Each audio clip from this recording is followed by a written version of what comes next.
देखिए एनर्जी किस तरह से फॉर्म चेंज करती है। हमने एनर्जी खर्च करके पानी को ऊपर पहुंचाया और एक डैम बना दिया।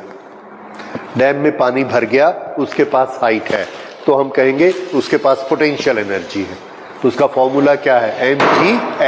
h इज हाइट, एनर्जी उसके पास स्टोर है। उसके बाद उस डैम के नीचे से हमने नहर निकाली, वाटर फ्लो हो रहा है, उसके पास काइनेटिक एनर्जी है। ये काइनेटिक एनर्जी किसने बनाई? वो पोटेंशियल एनर्जी से कन्वर्शन हुआ। ये जब पानी फ्लो होता है तो रास्ते में हमने एक टरबाइन लगा दी, उस टरबाइन से हमने अपनी आटा चक्की लगा दी और आटा पीसना शुरू कर दिया। हमारा वर्क हुआ, आटा पीसने का वर्क। कैसे हुआ? हमने एनर्जी को यूज किया, एनर्जी को कन्वर्ट किया। अब ये एनर्जी के बहुत सारे फॉर्म हैं। ये फॉर्म आपने देखा, ये मैकेनिकल एनर्जी था। इसी तरह से हम हीट एनर्जी को जानते हैं, केमिकल एनर्जी को जानते हैं, electrical energy. So electrical energy में हम लोगों ने पढ़ा it is related to electric charge. When we compress electric charge in something, normally electric charge repel each other, similar charges, लेकिन हम उसको कंप्रेस करते जाते हैं एक ही ऑब्जेक्ट में। How do we do that? We spend our energy to compress it. हम अपनी एनर्जी खर्च करते हैं और एक चार्ज, उसके ऊपर दूसरा चार्ज, उसके ऊपर तीसरा चार्ज, ये इसको कंप्रेस करके हमने रख दिया। इसके पास क्या आ गई? Electrical potential energy. ये हमने सारे इलेक्ट्रॉन इकट्ठे किए, उससे बन गई। ठीक, अब यहां तक हम लोग पढ़ चुके और इस पोटेंशियल एनर्जी का फॉर्मूला आप देख चुके हैं। पोटेंशियल एनर्जी के लिए हमको क्या चाहिए? सिस्टम। सिस्टम मतलब कम से कम दो charge, Q1 Q2 upon R। Formula किसका है? Potential energy of a two particle system. जितने पार्टिकल होंगे उतनी एनर्जी हम इकट्ठी कर लेंगे।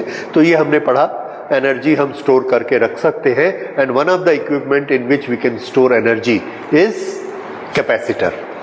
ठीक, लेकिन बेसिक एनर्जी का नेचर क्या है? We can not create energy, we can only transfer energy. तो ये जो चार्जेस को कंप्रेस करके एनर्जी को रखना है, ये हम कहीं ना कहीं से दूसरी जगह से एनर्जी लेते हैं, उससे ये वर्क करते हैं कंप्रेस करने का और इसको स्टोर करते हैं। इलेक्ट्रॉन्स को स्टोर करते हैं, चार्जेस को स्टोर करते हैं। ये जो दूसरी जगह से हम एनर्जी उधारी लेते हैं, जिससे वर्क करवाते हैं, वो हमारा कन्वीनियंस है। हम चाहे तो केमिकल रिएक्शन से वो एनर्जी ला सकते हैं। जिस चीज में केमिकल रिएक्शन कराकर हम चार्जेस को कंप्रेस कराते हैं, इकट्ठा करते हैं, उस ऑब्जेक्ट को बोलते हैं बैटरी। सेल, सेल के अंदर केमिकल रिएक्शन होता है और वो केमिकल एनर्जी मिल जाती है, वो चार्जेस को धक्का देके इकट्ठा कर देती है और हमारे घर तक भेज देती है कंप्रेस करके। हम उससे बल्ब लगाते हैं, फ्लो होना शुरू हो जाता है। इसी तरह से हम चाहे तो डायनेमो चलाएं स्टीम से। यहां तक हम स्टडी कर चुके हैं। आगे क्या चीज हमने स्टडी करनी है कि ये इलेक्ट्रिकल एनर्जी एक जगह बनती है और दूसरी जगह हमको चाहिए। ये इलेक्ट्रिकल एनर्जी पावर हाउस में बन रही है और मुझे अपने घर में चाहिए क्योंकि मैंने यहां पंखा चलाना है। अभी इस समय ये एनर्जी उस कमरे में रखी हुई बैटरी में बनती है और हमको यहां चाहिए क्योंकि यहां हमको लाइट जलानी है। तो उस एनर्जी को हम फ्लो कराते हैं, इलेक्ट्रिकल एनर्जी को। इलेक्ट्रिकल एनर्जी को कैसे फ्लो कराएंगे? बिल्कुल वैसे ही जैसे हम पानी को फ्लो कराते हैं। उसके लिए हमें क्या चाहिए? उसके लिए पहले हमें एक पानी का स्टोर चाहिए। पानी के स्टोर में क्या होता है? बहुत सारे पानी के पार्टिकल और एक हाइट। अगर हाइट नहीं होगी तो पानी फ्लो होके नहीं आएगा, पार्टिकल नहीं होंगे तो क्या फ्लो होके आएगा? दोनों चीज हमें चाहिए। तो इलेक्ट्रिकल एनर्जी को जब हम फ्लो कराते हैं तो हमारे पास स्टॉक होना चाहिए इलेक्ट्रिकल चार्ज का। मूव किसको कराएंगे? Electric charge, charge particle. तो इलेक्ट्रिक चार्ज को हम मूव कराएंगे। ओके, उसके पास क्या होना चाहिए? पानी की जब हाइट होती है तो पानी दबता है, चार्ज एक जगह में कंप्रेस किए हुए भरे हुए होने चाहिए, दबा दबा के। स्प्रिंग जैसे। जब हम चार्ज को दबा के उसको कंप्रेस करते हैं तो उसके पास कौन सी क्वांटिटी आ जाती है, उसकी निशानी क्या है कि ये दबे हुए चार्ज हैं, इन पर काम किया जा चुका है, इनके पास एनर्जी है, तो हम क्या बोलते हैं, उसके पास पोटेंशियल है। क्या है उसके पास? पोटेंशियल। तो चार्ज के पास क्या होना चाहिए? पोटेंशियल। तो एक ऑब्जेक्ट में इलेक्ट्रिक चार्ज है और उस चार्ज के पास हाई पोटेंशियल है, हाई पोटेंशियल है और इलेक्ट्रिक चार्ज है, हमारे पास स्टोर तैयार है। अब इस स्टोर को हम किससे कनेक्ट करेंगे? एक लो पोटेंशियल वाले ऑब्जेक्ट से कनेक्ट कर देंगे और ऐसे जोड़ देंगे। जब हम इसको आपस में कनेक्ट करेंगे तो चार्ज ऐसे आएगा, वाटर ऐसे आएगा, फ्लो होगा, और जब ये फ्लो होगा तो रास्ते में हमने जो भी इसको लोड दिया, हमने आटा की चक्की लगा दी, पंखा लगा दिया, बल्ब लगा दिया, ट्यूबलाइट लगा दिया, उसको वो घुमाते चला जाएगा, चक्री में ऐसे घुमाएगा और हमारा काम हो गया। तो ये जो चार्ज ऐसे फ्लो होके आ रहा है, इसको क्या बोलते हैं? पानी की धारा। धारा को इंग्लिश में क्या बोलते हैं? करंट। चार्ज की current, this is electric current. तो इलेक्ट्रिक करंट ने क्या किया? यहां पर जो हमारे पास एनर्जी भरी हुई थी, उस एनर्जी से ये करंट ऐसे चलकर आई और उसने हमको यहां पर एनर्जी दे दी। तो एक एनर्जी को दूसरी जगह ले जाने के लिए जब चार्ज मूव करता है तो हम क्या कहते हैं कि क्या बन रहा है? Electric current. That is electric current. So electric current में फिर से क्या हो रहा है? इलेक्ट्रिक करंट में चार्ज मूव कर रहा है। ये इलेक्ट्रिक करंट। इलेक्ट्रिक करंट क्यों बनाई जाती है? अभी अभी हमने डिस्कस किया, क्योंकि हमको एनर्जी एक लोकेशन से दूसरी लोकेशन पर ले जानी है, वहां वर्क करना है, इसलिए हमको इलेक्ट्रिक करंट चाहिए। इलेक्ट्रिक करंट होती क्या है? तो इलेक्ट्रिक करंट एक मीडियम है, क्या ले जाने का? हाँ, एनर्जी ले जाने का मीडियम है। समझ आया? लेकिन इलेक्ट्रिक करंट में एनर्जी का मीडियम कैसे बनता है? The electric charge has to move. ये हमारा एक तरीका है। तो एनर्जी के हमारे पास बहुत सारे तरीके होते हैं, जिसमें से एक तरीका कौन सा है? In the form of flowing charges. ये है इलेक्ट्रिक करंट। ओके, अब ये इलेक्ट्रिक करंट एनर्जी को कैरी करती है। तो इलेक्ट्रिक करंट, सबसे पहले हम नोट कर लेते हैं कि इलेक्ट्रिक करंट क्या होती है। लिखिए electric current, one line definition. Okay, इस करंट के साथ क्या मूव करता है? इस करंट से जब ये इलेक्ट्रिकल चार्ज पार्टिकल मूव करते हैं तो बहुत सारी चीजें होती हैं एक साथ, और वही हमने पूरा स्टडी करना है। ये एनर्जी लेकर चलते हैं। ये जब चलते हैं तो ये ऐसे ऐसे काम करते हैं कि इनसे लाइट पैदा हो सकती है, इनके कारण हीट पैदा हो सकती है, इनके कारण मैग्नेटिक इफेक्ट पैदा हो सकते हैं, इनके कारण हमारे मोबाइल चलते हैं, इनके कारण टीवी चलता है। बिजली से होने वाले जितने भी काम हैं सब किसके कारण होते हैं? इलेक्ट्रिक करंट के कारण। Those are all effects of electric current. Okay, सबसे पहले जो चीज मैं आपको बताना चाहता हूं कि इलेक्ट्रिक करंट फ्लो कैसे होती है।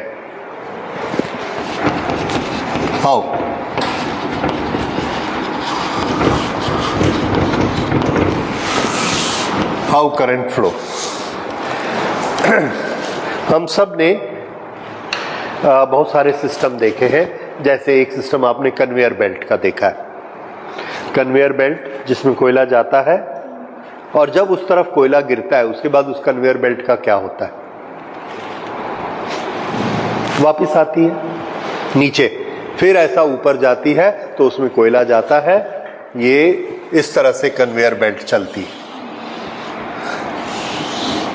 ये एक मोटर लगी हुई है, रोलर लगा हुआ है, यहां से इसके ऊपर कोयला रखकर जाता है, यहां कोयला गिर जाता है और ये बेल्ट ऐसे वापस आ जाती है। Same thing is for escalators in the mall. इसको ऊपर कर दीजिए, इसको नीचे कर दीजिए ऐसा, और इस पर सीढ़ी लगा दो, स्टेयर्स, तो ये क्या बन गया? एस्केलेटर। ओके, इसी तरह से हमारे साइकिल की चेन है। यहां पर हमने पैडल को घुमाया और ये पिछले वाला चक्का चलता है, ये चेन ऐसे चलती है। अब इसमें अगर इस चेन, ये सभी चेन के सैंपल्स हैं, इसमें हमको क्या क्या चाहिए? इसमें दो चीजें हमको चाहिए, remember it, it's a must. Number एक, ये एनर्जी लगाने वाली मशीन चाहिए। अगर मोटर नहीं होगी तो ये नहीं चलेगा, काम नहीं होगा। दूसरा, ये जो हमारी चेन है, इस चेन में कंटिन्यूटी चाहिए, सब पार्टिकल एक दूसरे से, सभी लिंक एक दूसरे से जुड़े हुए होने चाहिए। ये अगर इसमें से आप बोलेंगे कि हम यहां फोर्स लगा रहे हैं, ये कोयला यहां जाकर गिरता है, ये अगर टूट भी गया तो क्या फर्क पड़ता है? तोड़ दिया यहां से, और अब आप सबको मालूम है, क्या ये चेन चलेगी? नहीं चलेगी। क्या ये कोयला ले जा रहा है? नहीं ले जा रहा। क्या ये पावर ट्रांसमिट कर रहा है? नहीं कर रहा है। फिर भी अगर ये टूट गया तो नहीं चलेगी। इसी तरह से जहां इलेक्ट्रिकल चार्जेस मुझे भेजे जा रहे हैं पावर हाउस से, जो कि यहां से 200 किलोमीटर दूर है, तो वो अपने घर से, वो उस पावर हाउस से मेरे घर तक ये दो तार लगाता है। एक तार नहीं भेजता, हमेशा दो तार आते हैं। प्लग में देखा आपने, ये दो तार आते हैं, एक ये और एक ये। एक में से इलेक्ट्रॉन आते हैं और एक में वापस जाते हैं। फिर ये क्या करता है? फिर उसको एनर्जी देता है पावर हाउस। ये फिर आते हैं, फिर ऐसा जाते हैं, फिर ऐसा आते हैं, और ये पंखा है, इस पंखे को घुमाते हैं, घुमा के फिर ऐसा जाते हैं। तो कंपलसरी मेरे लिए दो चीजें क्या है? एक, ये डायनेमो मेरे पास होना चाहिए जो कि एनर्जी देगा घुमाने की, और दूसरा, ये एक कंटिन्यूअस सिस्टम होना चाहिए, एक दूसरे से हर पॉइंट पर जुड़ा हुआ, जो एनर्जी को कंडक्ट कर सके कंडक्टर। और ये कंडक्टर कैसा होना चाहिए? कंटिन्यूअस। ठीक, ये इलेक्ट्रॉन आते हैं और इस तरह से पूरा घूमते जाते हैं। मैं चाहता हूं पंखे को बंद कर देना, तो मैं इसको यहां से तोड़ दूंगा। अरेंजमेंट मैंने रखा है और इस अरेंजमेंट का नाम मैंने दे दिया है यस। इससे ये जिस पंखे को मैं चलाता हूं, इसको मैंने नाम दे दिया लोड। और ये जो चीज है, लोड, स्विच, जनरेटर और कंडक्टर, इस पूरे को मिलाकर मैं क्या कहूंगा? Circuit, electrical circuit. तो इलेक्ट्रिकल सर्किट में क्या क्या चीजें हुई? दो कंपलसरी चीजें, एक एनर्जी देने वाला, वो तो चाहिए, वही तो पूरा काम करेगा। दूसरा, कंटिन्यूअस पाथ, कंटिन्यूअस रास्ता, उसको हम सर्किट कहेंगे। और ये बाकी जितनी चीजें बीच में लगी हैं, they will be known as components, circuit component. तो इसमें सर्किट कंपोनेंट कौन है? Switch, load. अगर आप आगे जाके आप पढ़ेंगे, इसमें हमने बीच में ये लगा दिया कैपेसिटर, तो this becomes a component of the circuit. तो कंपोनेंट एक जनरल वर्ड है which will be used for any member of the circuit। Okay, फिर से इलेक्ट्रिक चार्ज के फ्लो होने के लिए हमें क्या चाहिए? Tell me in one word. Circuit. क्या चाहिए? सर्किट। सर्किट में इलेक्ट्रॉन कब दौड़ेंगे और कब नहीं दौड़ेंगे, ये सर्किट की दो सिचुएशन होती है। जब हम स्विच ऑन करते हैं, बल्ब जलता है, तो इलेक्ट्रॉन दौड़ रहे हैं, और जब बल्ब बंद है तो नहीं दौड़ रहे हैं। इसको हम इलेक्ट्रिकल की लैंग्वेज में क्या कहेंगे? देखिए, ये सर्किट है, ये यहां से टूटा हुआ है। अभी इलेक्ट्रॉन दौड़ रहे हैं क्या? नहीं, इलेक्ट्रॉन नहीं दौड़ रहे। अब ये सर्किट के लिए मैं दो शब्द यूज करता हूं, circuit is open, circuit is closed. क्या चॉइस करोगे आप? करंट नहीं फ्लो हो रही है, सर्किट इज ओपन। तो याद रखिए, ओपन सर्किट मींस टूटा हुआ ये, और करंट नहीं फ्लो हो रही। ओपन का ये मतलब मत समझिए कि लाइट चालू करो, सर्किट को ओपन कर दो। No, in physics open circuit means टूटा हुआ circuit. Okay, close circuit, now you know that. So when the current will start flowing, when the circuit is closed. ठीक, तो ये open and close. Charge flow,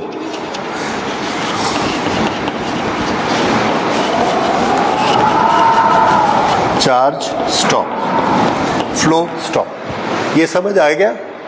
okay, तो current कब flow होती है? जब सर्किट क्लोज होता है। क्लोज का मतलब सारे स्विच उसके क्लोज। ओके, ये चार्ज इसमें मूव करना शुरू हुए। ठीक है, तो ये अब आपको समझ आया। फिर से अब हम स्ट्रेंथ, करंट की स्ट्रेंथ को कैलकुलेट करते हैं कि करंट की स्ट्रेंथ हम किसे कहेंगे। यहां पर हम खड़े हो गए, आपको हमने यहां खड़ा कर दिया कि यहां से चार्ज ऐसे पास हो रहा है, तो ऐसा करो, एक घड़ी चला लो और इसको गिनते जाना कितना चार्ज पास हो रहा है। खड़े हो गए वहां पे, और चौकीदार ने हमको बताया कि सर हर 1 सेकंड में 10 चार्ज पार होते हैं, 10 चार्जेस। ठीक है, हमने कहा कि हमको ज्यादा चाहिए, मोटर की स्पीड बढ़ाई, एनर्जी ज्यादा दी, तो थोड़ी देर बाद क्या देखते हैं, 20 चार्जेस पर सेकंड पार हो रहे हैं। तो हम ये कहेंगे करंट की स्पीड बढ़ गई। स्पीड नहीं, करंट की स्ट्रेंथ बढ़ गई, करंट की स्ट्रेंथ बढ़ गई। ठीक है, फिर थोड़ी देर बाद देखा 30 चार्जेस पर सेकंड, तो ये करंट उससे ज्यादा स्ट्रांग हो गई। ये हमारा करंट नापने का तरीका है, बहुत सिंपल तरीका है। 1 सेकंड में जितना चार्ज एक लोकेशन को पार कर लेता है, एक गेट को पार कर लेता है, उसको हम क्या बोलेंगे, strength of the current. So the electrical charge passing through any cross section gives the strength of the current.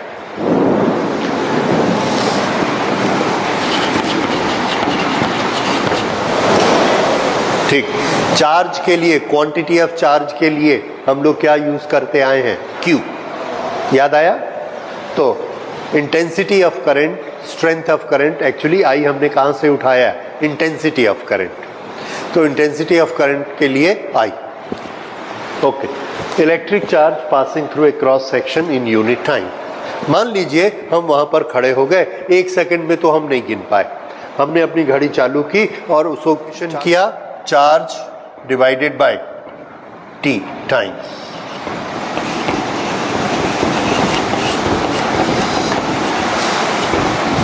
So charge per unit time is electric current I, Q upon T. If the time is very small, then we will say it is dq by dt, और इसको calculus की language में क्या कहेंगे, rate of flow of charge. ठीक है, so this dq by dt is electric current measurement. बड़ा simple measurement है, 1 सेकेंड में कितना चार्ज जाएगा। ठीक है, ओके, तो ये हमको इक्वेशन मिल गया, I is equal to dq by dt। अब इसके बेसिस पर आगे स्टडी करते हैं, इसको डिफाइन करते हैं। करंट की intensity, strength of current, 1 unit current किसको बोलेंगे? तो आंसर है, इसको 1 बना दीजिए। If time we take as 1 second, then current is equal to charge which has passed through this cross section. तो नोट करिए, unit of electric current is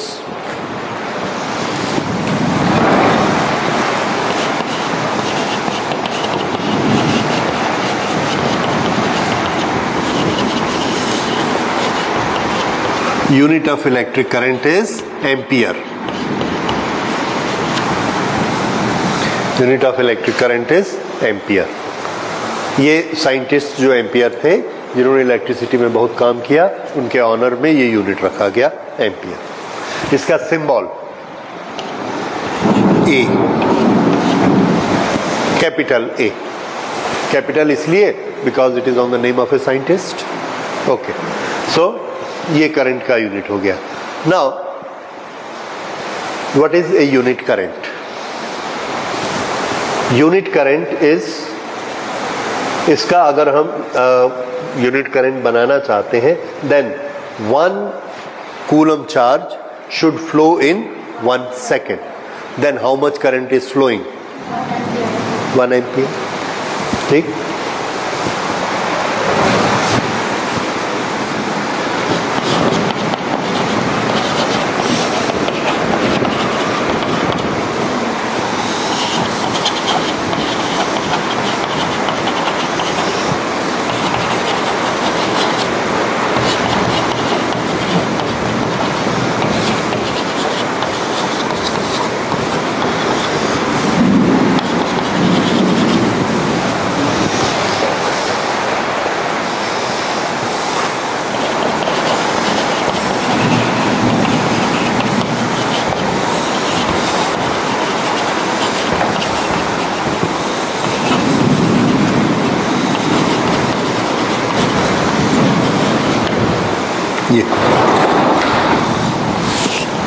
This is definition of 1 ampere.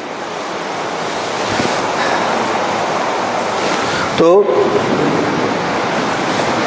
हाँ, एक बड़ी logical चीज, general logical चीज, उसे बताने की जरूरत नहीं होनी चाहिए, पर मैं आप सबको रिमाइंड करा देता हूं। यहां से हमने काउंट किया 1 सेकंड में 10 इलेक्ट्रॉन जा रहे हैं। यहां पर हमने काउंट किया, ये उसी समय दूसरा आदमी यहां लगाया, क्या ये अपनी काउंटिंग 9 या 11 कर सकता है? क्या ये हो सकता है कि यहां से इलेक्ट्रॉन 10 जा रहे हों, वर्क होने के बाद में ये स्लो हो जाएं और यहां से 9 जाएं? तो आंसर है नॉट पॉसिबल, क्योंकि अगर यहां से 10 हर 1 सेकंड में 10 आ रहे हैं तो यहां से भी कितने जाने पड़ेंगे? 10। अगर 9 जाते हैं तो वो एक कहां गया?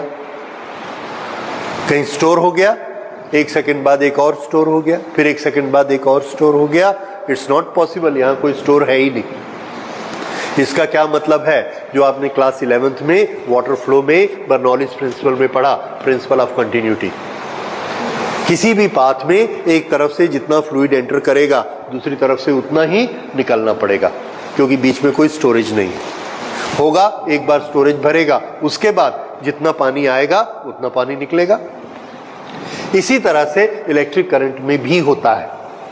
किसी भी एक सर्किट में, बिना ब्रांच वाले किसी भी एक सर्किट में, किसी भी लोकेशन पर जो करंट की वैल्यू है, that is same at every point. अगर यहां पर करंट 11 एम्पियर है तो यहां कितनी होगी? 11 एम्पियर, यहां 11 एम्पियर, यहां 11 एम्पियर। नहीं होगी तो कहां जाएगी? समझ? करंट स्केलर क्वांटिटी है या वेक्टर क्वांटिटी है, क्योंकि इससे डिसाइड होगा कि हम उसके एडिशन कैसे करेंगे। तो हमने ना सर्किट बनाकर देखा, सर्किट बनाकर देखा कि डायरेक्शन से ये इफेक्ट होती है या नहीं होती। इधर से हमने करंट भेजी एक सर्किट से, ऐसे, ये करंट है I1, ये इसकी डायरेक्शन है। इधर से हमने दूसरे सर्किट से करंट भेजी, ये एक जंक्शन है स्विच बोर्ड, और यहां से इधर करंट ले ली हमने। ये करंट आ रही है 5 एम्पियर, ये करंट आ रही है 3 एम्पियर। यहां पर करंट ऐसे जा रही है, ये करंट कितनी होनी चाहिए? हमारा वेक्टर रूल क्या कहता है? वेक्टर, दोनों की डायरेक्शन उल्टी है, 5, 3, तो एक को क्या लेंगे? पॉजिटिव, और ये 180 डिग्री है, तो 5 - 3 2, तो यहां कितनी करंट आएगी? 2। हमने नापा, अगर ये करंट 2 आई है तो इन दोनों का एडिशन किस रूल से हुआ? वेक्टर के रूल से। ठीक। दूसरा देखिए, यहां से 5 इलेक्ट्रॉन आए, यहां से 3 इलेक्ट्रॉन आए, कुल कितने इलेक्ट्रॉन हो गए? 8 इलेक्ट्रॉन हो गए। उन्होंने जाने का रास्ता देखा, इधर था, इधर चले गए। कितने इलेक्ट्रॉन, करंट कितनी, 8 हुई ना, ऊपर से कितनी करंट आई, 5, इधर से 3, करंट क्या होता है, फ्लो ऑफ इलेक्ट्रॉन। ये दोनों इलेक्ट्रॉन आए और 8 के 8 इलेक्ट्रॉन एक दूसरे को मार तो नहीं देंगे, ठीक है। तो 5 और 3 आए, 8 इधर चले गए। यहां हम नाप रहे हैं तो 1 सेकंड में कितने इलेक्ट्रॉन आ रहे हैं, 8। तो हमने क्या बोला, करंट कितनी है, 8। अब 8 है कि 2 है, तो हमने कहा है कि हमको दिमाग लगाने की जरूरत नहीं है, नाप लेते। हमने नापा तो हमको 8 मिला, 2 नहीं मिला।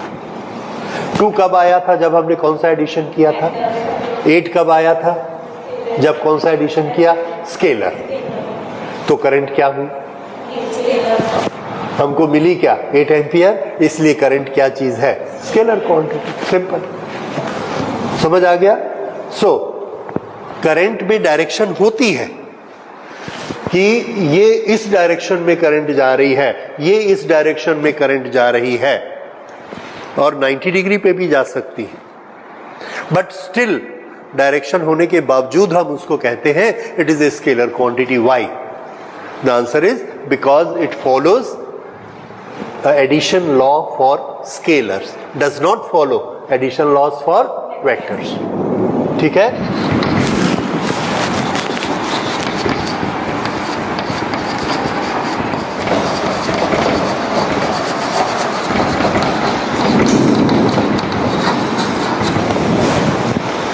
ठीक है, ये किस चीज का आंसर हुआ, वाई बी। पहला question, is electric current has a direction, answer yes. फिर से खाली डायरेक्शन पूछ रहे हैं ना, वेक्टर स्केलर नहीं पूछ रहे।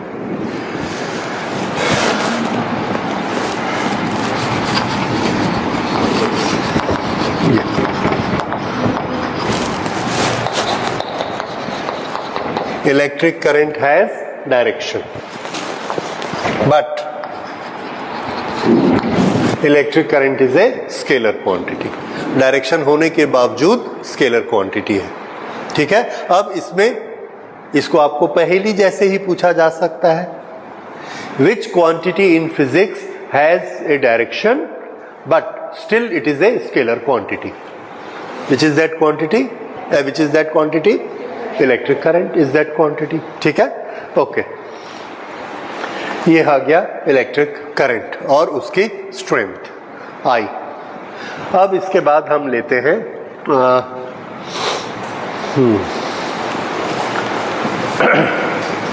Electric current density.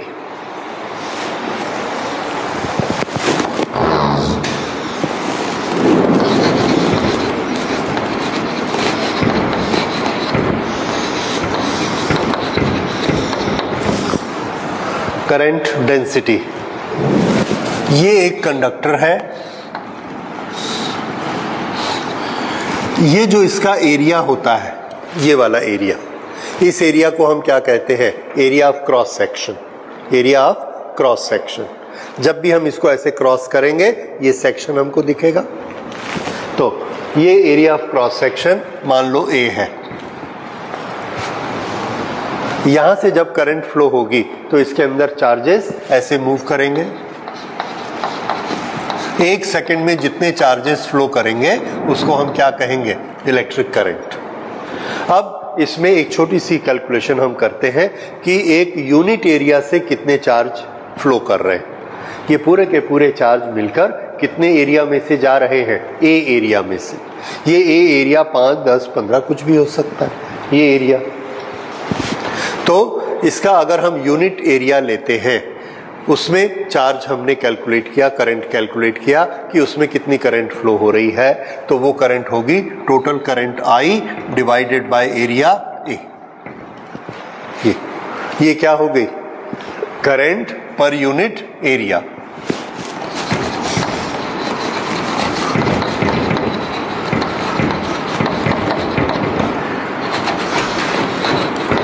Current per unit area. ये जो करंट पर यूनिट एरिया है इसको कहते हैं electric current density, current density. और करंट डेंसिटी के लिए हमने सिंबल बनाया हुआ है J। अच्छा, अब देखिए करंट डेंसिटी थोड़ा सा डिफिकल्ट है समझने में। क्यों? क्योंकि ये वेक्टर क्वांटिटी है। अगर वेक्टर क्वांटिटी है तो इसके पास डायरेक्शन भी होती है। सुनिए, ये एक कंडक्टर है, ये इसका एरिया है। मैंने ये आपसे कहा कि इसके अंदर ये एरिया ऐसा सीधा है, तो इसमें से पूरी करंट आई जा रही है, तो हम I डिवाइडेड बाई A कर देंगे। इसका एरिया वेक्टर इधर होता है। ओके, इसका एरिया वेक्टर इधर होता है। अगर हमने ये एरिया को ऐसे टर्न कर दिया थीटा एंगल से, ये this is turn by theta. अब आप देखिए, ये करंट यहां से ऐसे चली गई, ये करंट यहां से ऐसे चली गई। सिर्फ इतनी सी करंट, ये वाली करंट इस एरिया से जाएगी, ये वाली करंट नहीं जाएगी, तो करंट की वैल्यू कम हो गई। तो करंट डेंसिटी कैसी हो गई? कम हो गई। ये एरिया A है, ये अभी भी एरिया A है, लेकिन करंट जाने वाली उसमें कम हो गई, तो करंट डेंसिटी कम हो गई। तो करंट डेंसिटी एरिया की डायरेक्शन पे डिपेंड करती है। तो अगर करंट डेंसिटी एरिया की डायरेक्शन पर डिपेंड करती है, तो हम उसको कौन सी क्वांटिटी कहेंगे? Vector quantity. So current density is vector quantity. अब इसमें I किसके बराबर होता है? J into A। अच्छा, अब इसमें कितना I पास हो रहा है? ये एंगल अगर थीटा है तो ये वाली ये कितनी होगी? ये कितना है? Area A। ये एंगल है थीटा, तो ये इसका प्रोजेक्शन जो यहां पर आएगा, ये कौन सा कंपोनेंट होगा? A cos theta. ठीक है, तो A की जगह हमें क्या लिखना है? A cos थीटा,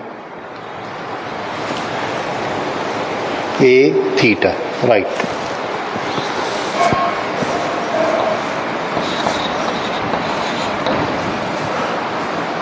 ये आ गया।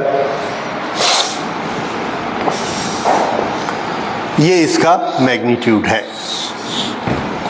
I is equal to J vector dot A vector.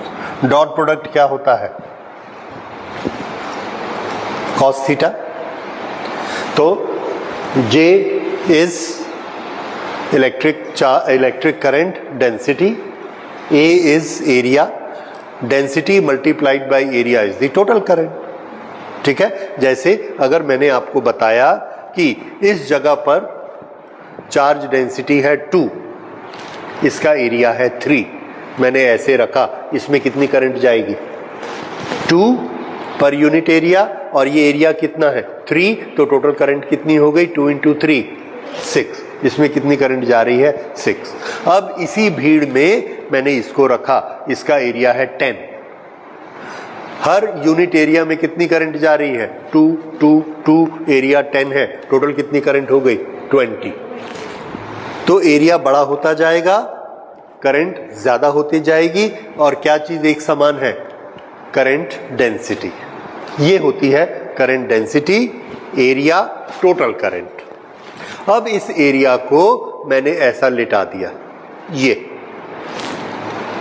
ऐसा कर दिया, इसका ये एरिया वेक्टर है।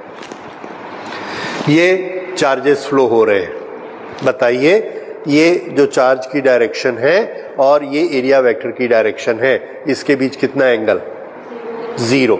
cos 0 कितना होता है? 1। तो फॉर्मूला क्या हो जाएगा? J into A। यही हम लोग कर रहे हैं, 2 इंटू 10। अब मैंने इस एरिया को ऐसे लिटा दिया, चार्ज आया, ऐसे फ्लो होके गया, इस एरिया के अंदर कितना टच हुआ? 0। तो करंट इसमें कितनी जा रही है? 0। क्या मेरा फॉर्मूला भी बोलता है? आंसर है यस। ये रहा J, ये रहा एरिया वेक्टर, कितना एंगल? What is cos 90? 0। तो करंट कितनी हो गई? 0। तो करंट इस पर डिपेंड करती है कि मैं जिस एरिया को पूछ रहा हूं, जिस एरिया को कंसीडर कर रहा हूं, that area is like this और इट इज लाइक दिस। और ये हमको किससे पता लगेगा? एरिया वेक्टर, और दिस इज चार्ज डेंसिटी ऐसे जा रही, समझ आया? Okay, so this you will remember, charge density, ये हमारे आगे जाके बहुत काम आएगा। This is a scalar product, इन दोनों, ये दोनों कैसे हैं? वेक्टर वेक्टर, और जब इनका स्केलर प्रोडक्ट होगा तो रिजल्ट क्या मिलता है? स्केलर, आई स्केलर, समझ आ गया? Okay, so this is current density. Okay, अब इसके बाद अगली चीज करंट के बारे में जनरल, वो ये है कि करंट कितने टाइप की हो सकती है। तो करंट, बहुत सारे टाइप की करंट हो सकती है। हम लोग अभी सिर्फ उसका नॉमेनक्लेचर पढ़ेंगे और बाद में एक एक करंट को डिटेल में पढ़ेंगे। तो types of current,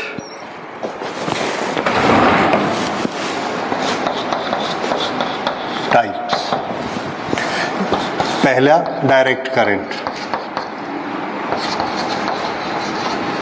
direct current, इसी को हम कहेंगे स्टेडी करंट।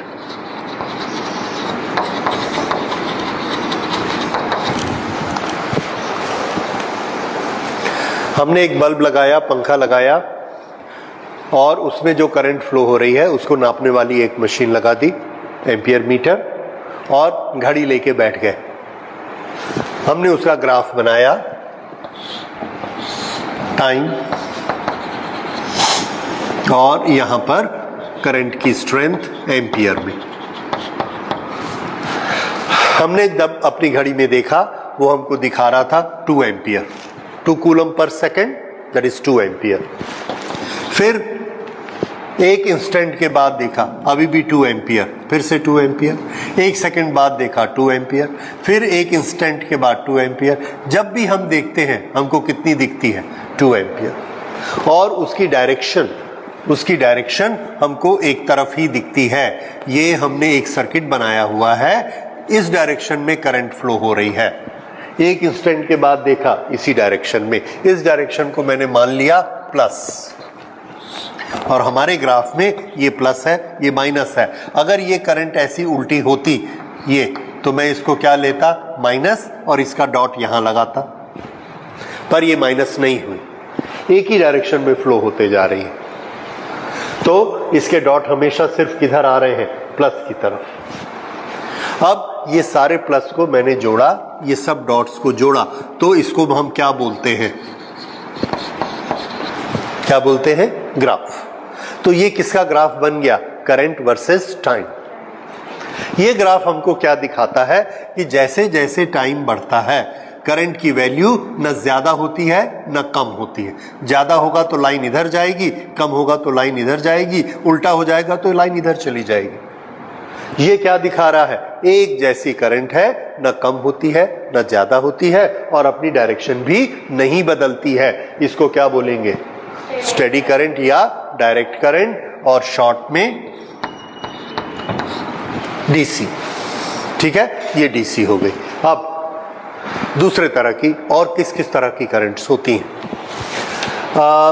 कुछ करंट ऐसी हमको सर्किट्स में मिलती हैं जो कि स्टडी नहीं होती है, पहले कम होती है, फिर ज्यादा हो जाती है, फिर कम हो जाती है, तो उसको हम बोलेंगे वेरिएबल करंट्स। देखिए, ये जो टाइप्स है ना, ये टाइप्स कोई सर्टिफाइड टाइप्स नहीं है। ये एग्जाम में पूछेगा करंट कितने टाइप की होती है, तो उसने लिखा 2 टाइप की, इसने लिखा 3 टाइप की, किसका आंसर करेक्ट है? ऐसा नहीं होता। मैं सिर्फ टाइप्स इसलिए बता रहा हूं कि ये नॉमेनक्लेचर हम लोग यूज किया करेंगे, तो आपको पता होना चाहिए कि ये नाम किस करंट का होता है ना, इसलिए। तो ये डीसी करंट, स्टेडी करंट ये होगी, जिसकी वैल्यू और डायरेक्शन दोनों कांस्टेंट हैं। तो इसको हम लिख लेते हैं वैल्यू के लिए मैग्नीट्यूड, मैग्नीट्यूड एंड डायरेक्शन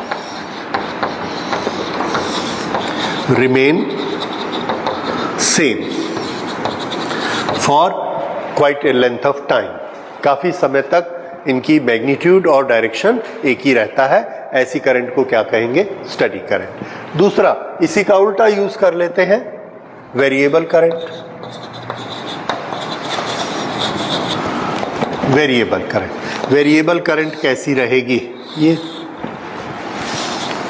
ये यहां से कम से शुरू हुई, ज्यादा होती गई, और अब ये ज्यादा ही रह गई। This is time, this is current. ये वेरिएबल करंट होगी, ठीक है, और ऐसा चलते चली गई। और हम एक शब्द यूज करेंगे इंस्टेंटेनियस करंट। इसके नाम से ही पता लग रहा है कि ये कितनी देर तक जिंदा रहेगी, एक इंस्टेंट तक। ये करंट हम लोग यूज कर चुके, जैसे पिछले चैप्टर में कैपेसिटर में हमने पढ़ा, the capacitor is connected to battery and it gets charged. तो चार्ज कहां से चल के गया? बैटरी से। और कहां तक गया? कैपेसिटर की प्लेट तक, उस तार में से। कितनी देर लगी? एक इंस्टेंट। ऐसे उड़ के गया, चट से कैपेसिटर में जाके गया, अब आगे पार तो नहीं कर सकता, बीच में कुछ नहीं है, वहां रुक गया। अगर चार्ज का चलना रुक गया तो करंट क्या हो गई? जीरो। लेकिन चार्ज गया तो, when the charge was moving, that was a current and it stopped immediately. Such currents are known as charging current. इसी तरह से एक कैपेसिटर का प्लस और माइनस दोनों को हमने ऐसे ऊपर मिलाया, सारे चार्ज इसमें से माइनस में आ गए, एक इंस्टेंट में माइनस में आ गए। जब वो चार्ज मूव कर रहे हैं उस समय करंट फ्लो हो रही है, और जैसे ही चार्ज की क्वांटिटी खत्म हो गई करंट बंद हो गई। कितनी देर लगी? एक instant. That is known as discharge current. Charge current और डिस्चार्ज करंट दोनों का टाइम बहुत कम होता है, इसलिए दोनों के साथ हमने एक और टाइटल लगा दिया, इंस्टेंटेनियस करंट। ये क्या थी? इंस्टेंटेनियस करंट ये होती है जो एक बहुत कम टाइम के लिए आती है, चली जाती है। अभी इस कमरे में इंस्टेंटेनियस करंट आई थी, आपने सुना? आवाज आई थी? यस, बिजली जो अभी गिरी, अभी जो बिजली गिरी थी यहां से अर्थ में गई है, तो उसकी चट से एक आवाज आई थी। Anyway, that was instantaneous current, right. तो थर्ड,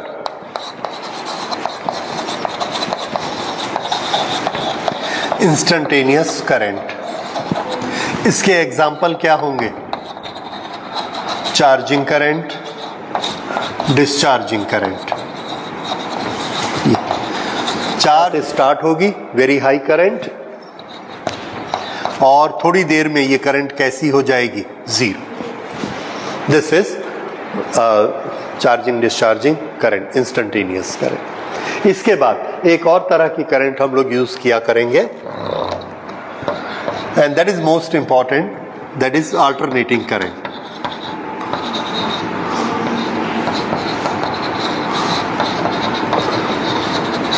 अल्टरनेटिंग करंट, एसी। ये करंट का वो टाइप है जो हम अभी अपने घर में यूज कर रहे हैं। यहां पर इसमें किस तरह की करंट होती है? ये एक बड़ी स्पेशल करंट होती है।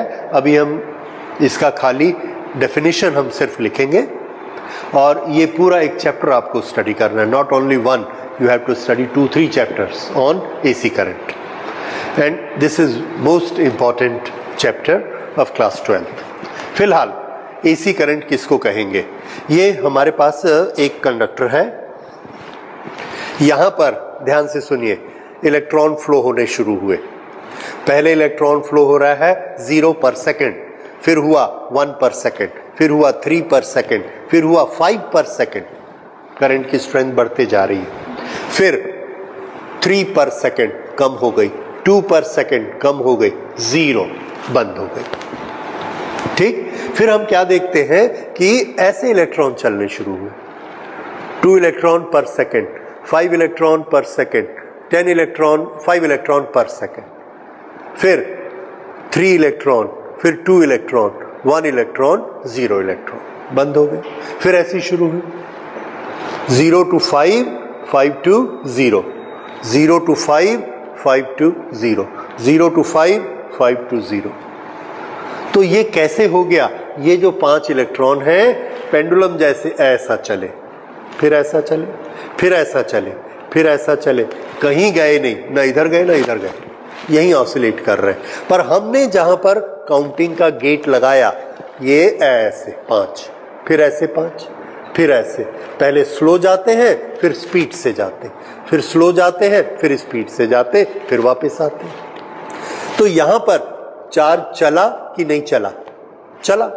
हमने काउंट किया कि जा रहा है, जैसे ही चार्ज चला हमने क्या बोला, करंट फ्लो हो रही है।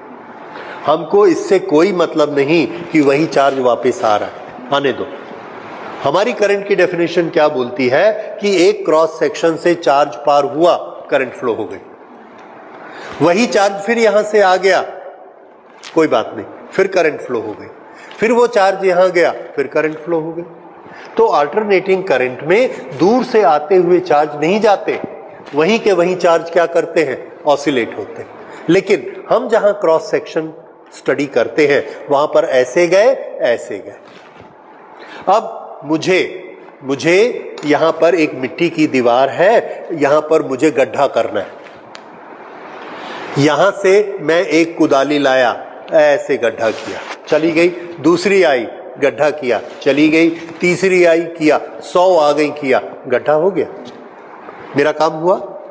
उसकी जगह सिर्फ मेरे पास 5 कुदाली है, ये ऐसे रगड़ते हुए गई, फिर यही ऐसे रगड़ते हुए आई, फिर रगड़ते हुए गई, फिर रगड़ते हुए आई, गड्ढा हो गया। मेरे को तो अपने काम से मतलब। तो ये वाली जो स्टाइल है इलेक्ट्रॉन के ऑसिलेट करने की स्टाइल, ये वाली भी करंट है। क्यों? क्योंकि ये क्रॉस सेक्शन को ये क्रॉस कर रहा है, और ये वो सारे इफेक्ट हमको दिखाती है जो इलेक्ट्रॉन के चलने से पैदा होते हैं। क्योंकि अल्टीमेटली ये भी इलेक्ट्रॉन चले, और ये जो ट्रेन जैसे आ रहे हैं वो भी इलेक्ट्रॉन चले, इसलिए दोनों इफेक्ट एक जैसा शो करेंगे, दोनों एक जैसी हीट पैदा कर सकते हैं, दोनों बल्ब को गर्म करके जलाते हैं, दोनों पंखा को चलाते हैं, सारे काम दोनों कर सकते हैं। कुछ काम ऐसे होते हैं जो एक कर सकता है दूसरा नहीं कर सकता, वो हम उसको स्टडी कर लेंगे। लेकिन बेसिकली दोनों में एनर्जी होती है वर्क करने के लिए। तो ये टाइप की जो करंट होगी उसको क्या कहेंगे, अल्टरनेटिंग करंट। क्यों अल्टरनेटिंग? क्योंकि एक बार इधर जाती है, फिर अल्टरनेट डायरेक्शन में जाती है, फिर इधर जाती है, फिर अल्टरनेट डायरेक्शन में जाती है। This is alternating current. This we will study in AC chapter. So इसका ग्राफ किस तरह से बनेगा? जब एक डायरेक्शन में जाती है तो इसको हम पॉजिटिव करंट कहेंगे, उल्टी डायरेक्शन में जाती है तो नेगेटिव डायरेक्शन में नेगेटिव करंट कहेंगे। ये है आई, ये है टाइम। और देखिए पहले शुरू में आई 0 था, 1 सेकंड बाद इतना बढ़ गया, 2 सेकंड बाद इतना बढ़ गया, 3 सेकंड बाद इतना बढ़ गया, 4 सेकंड में कम होना शुरू हुआ, 5 सेकंड में और कम, 6वें सेकंड में 0 हो गया। अब ग्राफ हमने बनाया तो देखा ये ऐसे ग्राफ बना। उसके बाद उल्टी डायरेक्शन में गया तो फिर से 1 ampere, 2 ampere, 5 ampere, 3 ampere, 2 ampere, 0 ampere. Direction उल्टी है इसलिए ग्राफ किधर बना, नीचे। ये ग्राफ बना। ये ग्राफ किसका रिप्रेजेंटेशन है, अल्टरनेटिंग करंट। तो अब देखिए इलेक्ट्रिक करंट के साथ हम अलग अलग एडजेक्टिव लगा सकते हैं। Direct current and study current, instantaneous current, charging current, discharging current, alternating current. Next is, हमने इसमें एक चीज यूज की है, electric current is made by flow of charges. Charge flow होते हैं तो इलेक्ट्रिक करंट बनती है। चार्ज फ्लो होते हैं से क्या मतलब है? पूरा चैप्टर हम लोगों ने इलेक्ट्रिक चार्ज का पढ़ लिया। चार्ज क्या होता है? Charge is a characteristic carried on A particle. इसमें कंपलसरी चीजें क्या है? पार्टिकल। बिना पार्टिकल के चार्ज नहीं होता, तो पार्टिकल तो चाहिए। तो जब भी हम कहेंगे चार्ज इज मूविंग तो क्या चीज गिवन हो जाएगी? There is some particle which is moving. तो याद रखिए करंट फ्लो होने के लिए पार्टिकल चाहिए ही चाहिए। भले फिर से करंट क्या है? एनर्जी। यह मैं थोड़ी देर इस पे आऊंगा, लेकिन करंट के लिए क्या चाहिए? पार्टिकल, और पार्टिकल का मूव होना ये चाहिए। ऐसे पार्टिकल को हम क्या कहेंगे? Charge carrier. तो करंट के लिए हमें क्या चाहिए? Charge carrier. क्या दुनिया में अकेला इलेक्ट्रॉन ही ऐसा पार्टिकल है जिसके पास चार्ज होता है? आंसर है नो। जिस एटम को इलेक्ट्रॉन छोड़कर चला गया, ये छोड़कर गया तो इसके पास कौन सा चार्ज है, माइनस। ये जो बाकी बचा इसके पास कौन सा चार्ज है, फिर से एटम के पास नेट चार्ज कितना होता है, 0। जितने प्रोटॉन उतने इलेक्ट्रॉन, 0। इस 0 में से एक हमने इलेक्ट्रॉन निकाला, बाहर फेंक दिया। अब उस इलेक्ट्रॉन के पास क्या चार्ज है, -e। तो ये जो बाकी बचा इसके पास क्या है, तो ये चार्ज कैरी करता है कि नहीं, इलेक्ट्रॉन करता है, तो ये बाकी एटम भी करता है। This is also a charge carrier. इसी तरह से हमने एक नमक का सॉल्यूशन बनाया NaCl, तो उसके अंदर जो Na है उसके पास कौन सा चार्ज है, पॉजिटिव। वो इलेक्ट्रॉन नहीं है, वो जो भी आप कहते हो आयन है। एक एटम है जिसमें से एक इलेक्ट्रॉन निकल गया, लेकिन वो एक पार्टिकल है और उसके पास पॉजिटिव चार्ज है, इसलिए वो भी क्या है, चार्ज कैरियर। उसको केमिस्ट्री में आप क्या कहते हैं, आयन। ठीक, Cl इज अगेन आयन। ठीक है, ऐसे ही H2SO4, SO4 is a ion. तो ये एक चार्ज कैरियर है। So any particle which carries charge and help us for motion of electric current. ये पार्टिकल जब चलता है तो क्या बनती है, electric current, right. So these are known as charge carriers.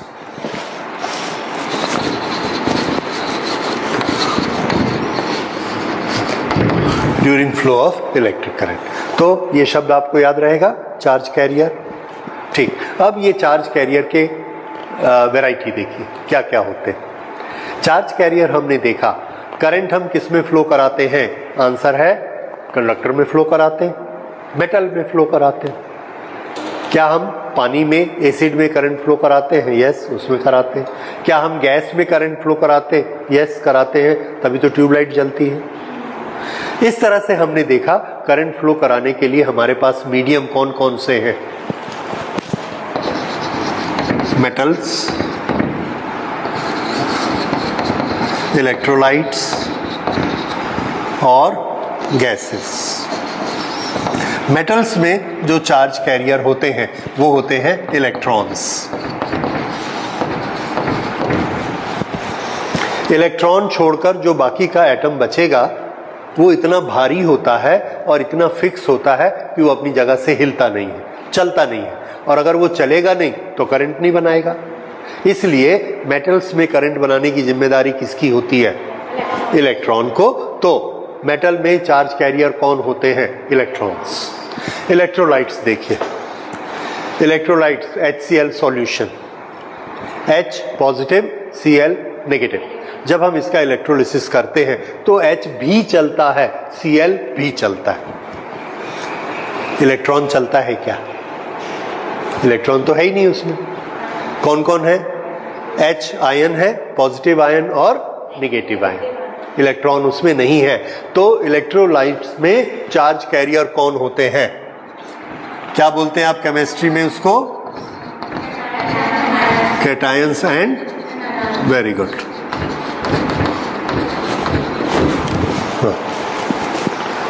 ये इलेक्ट्रोलाइट्स, कैटायंस और एनायंस, ये किस में मिलते हैं, इलेक्ट्रोलाइट्स। इसमें इलेक्ट्रॉन नहीं चलते। अच्छा, गैसेस में जब हम करंट पास करते हैं तो कौन चलता है, तो आंसर है कोई नहीं चलता, because gases are bad conductors. Insulators तो कोई नहीं चलता है।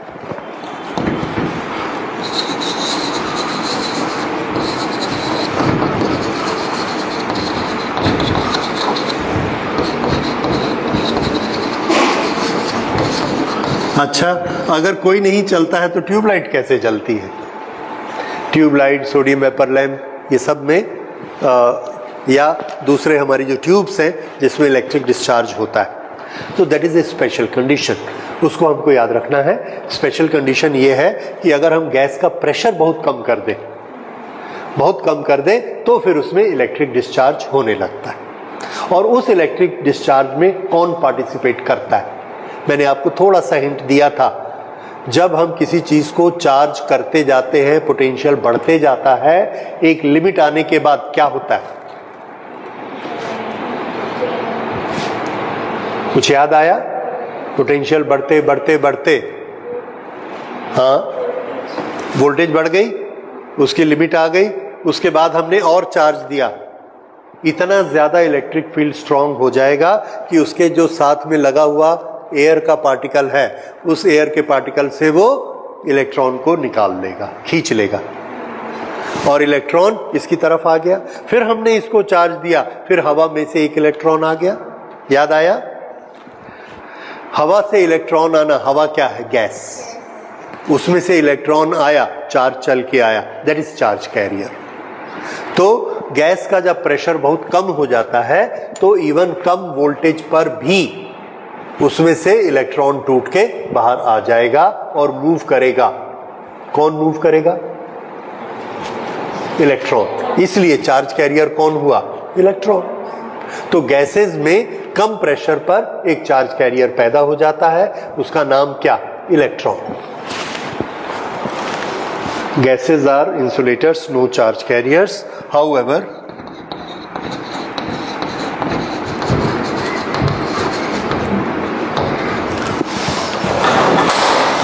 तो solid metals, what is the charge carrier? Electrons. Solid non-metals,